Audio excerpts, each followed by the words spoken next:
국가는 농지에 관하여 경자 유전의 원칙이 달성될 수 있도록 노력하여야 하며 농지의 소작 제도는 금지된다. 대한민국 헌법 121조의 내용입니다. 이 헌법에까지 있는 내용이죠. 쉽게 말해서 농지는 농사를 지을 목적으로만 사야 한다는 뜻입니다. 그런데 여의도 국회에 이분들이 농사를 지을 리는 없는데 농지를 보유한 분들이 많다고 합니다. 한겨레 신문이 국회의원 전체의 토지 보유 내역을 분석해 보니까 국회의원 99명이 농지를 가지고 있었고요. 농지 면적을 다 합치면 64만 6,707제곱미터, 19만 평이 넘는다고 합니다. 여기서 주목해야 되는 건 국회의원들의 농지를 확인해 보니까 실제로 농사를 짓지 않는 곳도 있었고 그 여러 가지 문제들이 있었다는 얘기인데요. 이 내용이 최근 한겨레 신문에서 여의도 농부님 사라진 농부들이라는 제목으로 보도가 됐습니다. 이 기획 기사를 쓴 박유리 한겨레 신문 기자 이 자리에 모셨는데요. 회원님 안녕하세요. 네, 안녕하세요. 취재하기 굉장히 힘드셨겠어요. 네, 힘들었습니다. 예, 서류 작업도 굉장히 많이 하셨을 테고 네네. 현장도 많이 가셨죠? 네, 현장 많이 다녔죠. 예, 네. 저도 이제 비슷한 일을 하는 그 사람이다 보니까 이 기사를 보면서 박 기자님이 얼마나 고생하셨을지 눈에 보이더라고요. 예, 감사합니다. 네네. 이 기사 굉장히 길어요. 네. 6개의 시리즈 기사가 나왔는데 제가 쭉 보니까 이제 문제를 3가지 정도로 저희가 나눠볼 수 있을 것 같습니다. 하나는 국회의원의 농지 보유 자체가 갖고 있는 문제가 있죠. 이 농지법 위반과 관련된 문제가 하나 있고, 두 번째는 국회의원들의 이해충돌 문제가 있습니다. 자기 농지 근처에 어떤 개발 행위를 이렇게 조장한다든가 밀어붙인다든가 이런 문제가 있었고, 세 번째가 이제 그래서 결국 농부들이 농촌에서 쫓겨나는 젠트리피케이션 문제가 있어요. 문제를 하나씩 저희가 좀 짚어볼 텐데요. 먼저 이 농지법 관련해서는 뭐가 문제가 되는 겁니까? 네. 제가 취재를 하게 된 이유가 뭐냐면 예. 그 국회의원들 같은 경우에는 그 재산이 공개가 되잖아요. 네. 예, 그런데 이제 수많은 농가밭을 보유한 내역들이 굉장히 많이 이제 나왔었거든요. 음. 근데 헌법에 아까 말씀하셨다시피 경자 유전 원칙, 즉 농사 목적으로만 농지를 보유하도록 돼 있는데 과연 이 국회의원분들이 어떤 경로로 어떤 목적으로 농지를 보유하게 됐을까에 대한 의구심이 굉장히 강하게 들었습니다. 예. 근데 국회의원 1인당 토지를 한겨레가 분석한 결과 1인당 국회의원 이제 보유 토지가 4,518평이고요. 이 가운데 4,518평 가운데 이제 임야가 3,608평, 농지가 658평으로 인해서 굉장히 예. 많은 이제 농지를 보유하고 있었는데 예.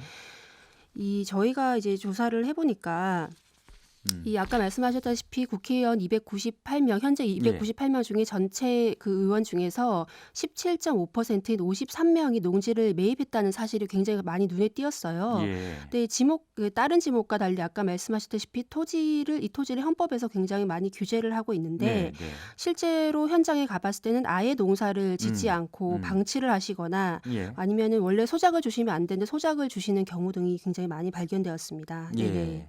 그렇군요. 어쨌든 국회의원들이 농지를 사놓고 농사를 짓지 않는 문제, 이것도 현행법 위반이 될 거고요. 네네. 자, 근데 농지법 위반이라는 문제는 그동안 오랫동안 지적이 되었던 문제이기도 하고, 사실 최근에 더 부각되고 있는 것은 그래서 국회의원들이 본인이 보유한 농지의 가치를 올리기 위해서 이런저런 일들을 하지 않았는가, 국회의원으로서의 네네. 직무를 이용해서 네네. 이렇게 의심되는 사례가 있기 때문 아닙니까? 네네. 먼저 말씀하신 대로 이해충돌적 관점에서 들여다봤는데요. 예. 우리 법에는 부동산과 관련된 이해충돌 회피 규정은 있지만, 주식과 관련된 이해충돌 회피 규정은 예, 있지만 주식. 부동산과 관련된 제도는 없습니다. 예. 이 손혜원 의원 문제 때문에 크게 불거진 문제잖아요. 네네네. 예. 현재 공직자윤리법에 보면 공직자는 이해충돌을 스스로 회피해야 된다는 선언적 규정만이 있을 뿐인데요. 예. 토지 가치를 결정하는 가장 중요한 여러 가지 중에 한 가지가 도로와 규제 여부입니다. 그렇죠. 예, 그런데 이제 도로 개설에 따라 땅값이 급등을 하는데 자신의 땅 근처로 지나지 않도록 설계 됐던 도로였는데도 불구하고 도로 노선을 자기 땅 앞으로 지나가도록 변경한 의원 또는 그게 누구죠? 네, 주승용 의원이었습니다. 네네. 주승용 의원이. 네네. 예. 그리고 개발 공약을 내세운 뒤에 소외 지역에 땅을 산 의원, 또는 그건 누굽니까? 그 이름 말씀해 주세요. 예. 네, 이 경우에는 잠깐만요. 예. 개발 공약을 내세운 뒤 수의 지역에 땅을 나선 경우는 이제 김학용 의원이 있었고요. 김학용 의원. 네네네. 예. 그리고 본인 땅이 있는데 해당 땅에 걸리는 각종 규제들을 풀자고 공약을 내세운 의원은 주광덕 의원과 그리고 염동열 의원이 있었습니다. 예. 네네. 그리고 아까 그 농지 같은 경우에는 그냥 일반적으로 살 수 있는 게 아니라요. 뭐 각종 농업 경영 계획서를 지자체에 내고 농지 취득 자격 증명을 발급받아야 됩니다. 이게 다 공문서거든요. 네. 근데 이제 허위 공문서를 작성해서 농지를 사들인 다음에 목적과 다르게 이제 사용하는 경우죠. 아, 그런 경우도 네네네. 있었군요. 예. 아까 말씀하신 여러 의원들 있지 않습니까? 네네. 예, 뭐 본인이 이렇게 개발 공약을 해놓고 그 근처에 자기나 네네. 친인척이 땅을 한다든가, 아니면 본인이 이미 보유하고 있는 땅 근처에 도로가 지나가도록 바꾼다든가, 네네네.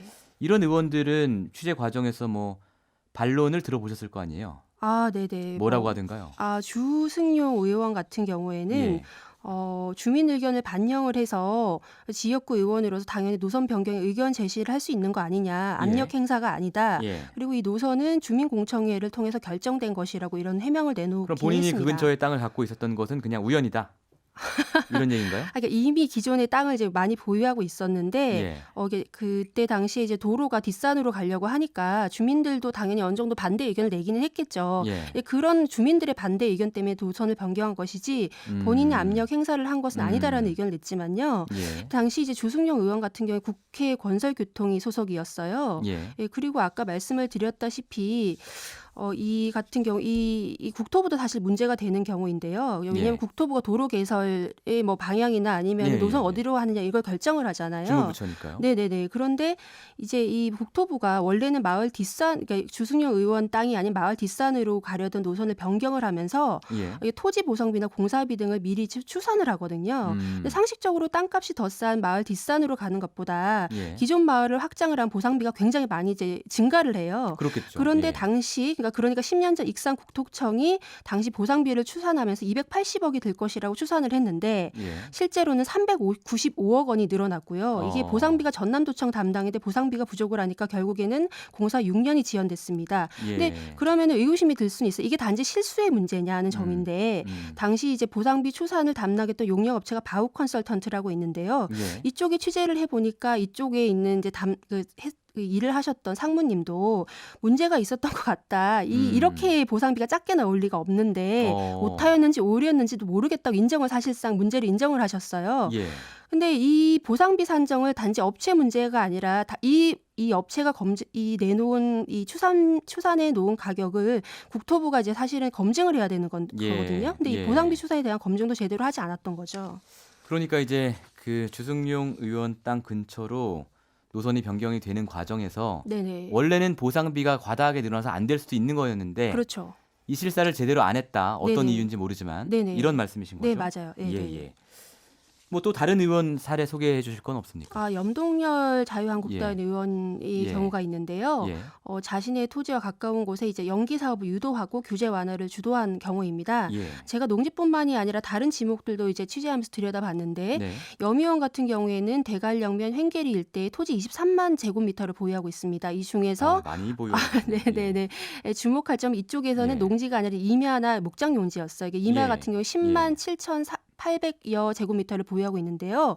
염 의원은 이제 20대 국회 공약으로 산지 활용 및 이용에 관한 규제 완화를 내세웠습니다. 즉 백두대간법, 부규림법 등 각종 규제를 일괄 완화하자는 것인데요. 예. 이 규제 완화뿐만 아니라 정경련이 진행하는 각종 이제 세미나를 이제 공동으로 주최를 하기도 했습니다. 근데 여기서 주목할 점이 이 세미나를 열면서 예. 이제 정경련이 주장한 게 한국판 스위스 융프라우 산악 열차라는 사업인데요.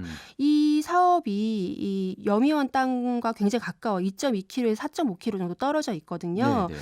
이제 그리고 염 의원은 이뿐만이 아니라 뭐 2013년 국회 예결산 특별위원회에서 산림청장에게는 뭐 사명 복장과 공동 운영하는 수목원, 뭐 국토부 장관에게는 생수 공장을 건의했는데 이것들도 다 뭐 본인의 땅과 굉장히 가까운 곳에 위치해 있었습니다. 그러니까 자신의 땅과 가깝기 때문에 그런 네네. 정책 제안을 한 것인지는 사실 저희가 확인할 수 없으나 네네네. 어쨌든 뭔가 의심은 된다는 거죠. 네네. 이해 충돌이 아니냐라는 게 의심이 네네네. 된다는 네. 것이고, 염 의원은 여기에 대해서 뭐라고 해명했습니까? 산림청이 삼양 목장 땅을 환원받아 수목원을 조성하려고 했는데 예. 삼양이 땅을 내놓으려고 하지 않아서 중지한 것이고 음. 생소와 관련된 발언도 나라에서 삼다수 같은 물을 팔라고 한 것이다. 그리고 강원도 땅의 80% 이상이 규제에 매여 있어서 이를 해결하기 위해 공약을 제시한 것이라는 해명을 내놓긴 했습니다. 그러니까 본인은 국회의원 직무에 충실해서 네네네. 정말 그 일이 필요하다고 해서 한 것뿐이지 네네네. 자기 땅값이 오르기 위해서 그런 건 아니다라는 네. 해명이네요. 네네네. 그럼 어쨌든 그건 확인할 수는 없는 부분이고 양쪽 다요. 양쪽 주장 다. 네네. 유동수 의원 사례는 어떤 거죠? 유동수 의원 사례는 예.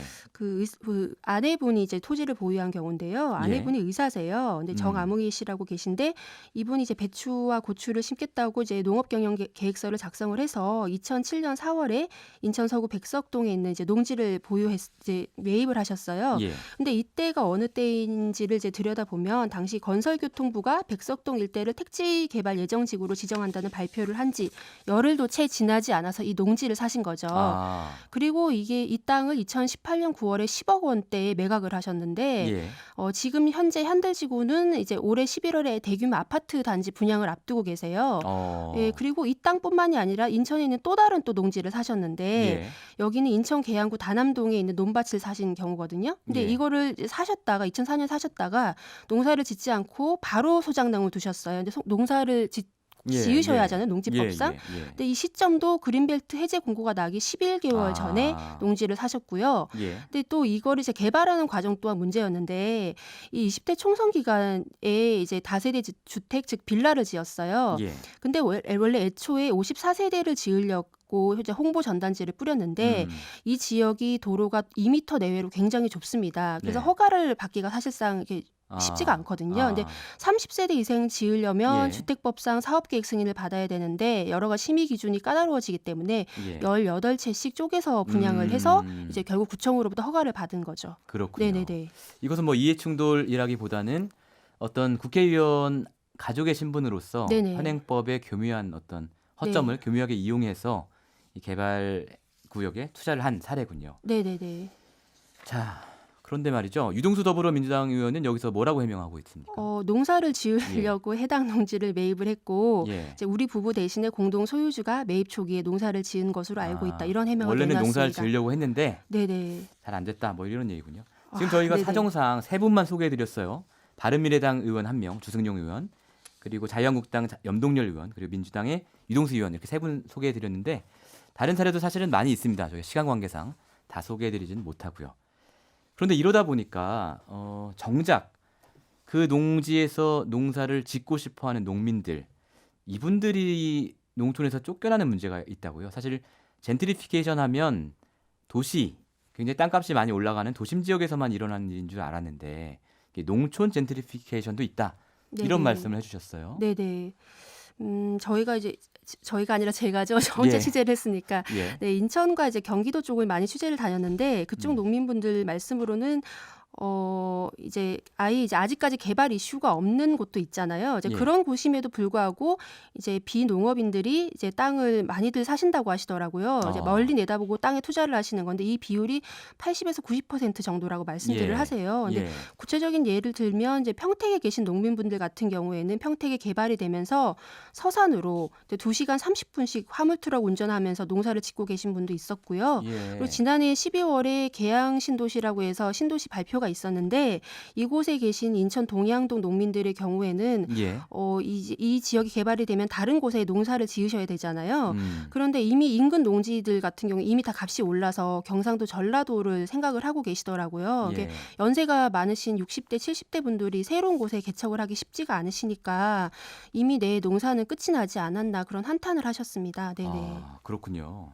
네. 지금 이 문제가 이 인천하고 경기도 많이 취재하셨다 그러는데 그 지역의 문제는 아닌 것 같아요. 저희 청취자분들이 보내주신 문자를 보면 6772번님 철원도 서울 분들이 70% 정도를 소유하고 있습니다. 1530번님 진주입니다.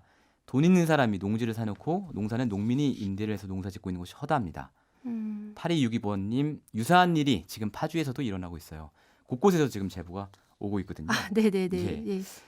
자 오늘 저희가 박 기자님 취재하신 얘기를 쭉 들어봤는데요. 마지막으로 좀 하고 싶으신 말씀이 있을까요? 이 취재가 굉장히 이게 다양한 이제 방법으로 좀 취재가 됐는데요. 예. 이해충돌 방지제도 측면에서도 취재를 했고, 뭐 농지법 측면에서 또 예. 이로 인한 피해 상황 이제 이 종합적인 취재를 이게 이루어 나갔는데요. 예. 이제 아까 말씀드렸다시피 부동산 관련 이해충돌 제도가 좀 하루빨리 마련되어야 되지 않나라는 생각이 좀 강하게 들어요. 예. 근데 특별히 좀 말씀을 드리고 싶었던 점이 예. 그 OECD 가이드 기준을 보게 되면 네네. 예. 예. 이게 이 잠재적 이해 충돌을 미리 관리하는 예. 지점에서 굉장히 많이들 관리를 알겠습니다. 하시는데 이런 부분들이 좀 우리나라에 있어야 되지 않겠나 그런 생각들을 하고 있습니다. 네, 오늘 말씀 여기까지 듣겠습니다. 지금까지 박유리 한겨레 신문 기자였습니다. 고맙습니다. 네, 감사합니다. 평일 아침 7시 20분 시민보의 시선 집중.